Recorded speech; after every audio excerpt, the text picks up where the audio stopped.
हम मीनू झा प्रणाम करै छी समस्त मिथिलावासी के। आइ हम एकटा और चौड़चन पाबनि के गीत गाबऽ जा रहल छी। कोशिश करै छी सब गोटे के नीक लागे। रचनाकार आदरणीय श्री मणिकांत झा जी छथिन। धन्यवाद। जय मिथिला, जय मैथिली।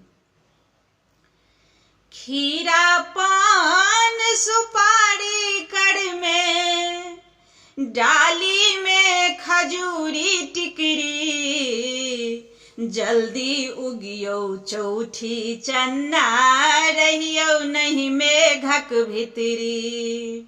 जल्दी उगियो चौठी चन्ना, रहियो नहीं मेघक भितरी। खीरा पान सुपारी कर में, डाली में खजूरी टिकरी, जल्दी उगियो चौठी चन्ना, रहियो नहीं मेघक भितरी। जल्दी उगियो चौठी चन्ना, रहियो नहीं मेघक भितरी। अरिपन पारल पीढ़ी ढौरल, दीप सजावल भरी थारी, डाली भरी के फलो आनल, ताकि हेरी बारी झारी। अरिपन पारल पीढ़ी ढौरल, दीप सजावल भरी थारी, डाली भरी के फलो आनल, ताकि हेरी बारी झारी। हरियर हरियर नेबो से हो, कागजी संगहि जामिरी, जल्दी उगियो चौठी चन्ना, रहियो नहीं मेघक भितरी। जल्दी उगियो चौठी चन्ना, रहियो नहीं मेघक भितरी।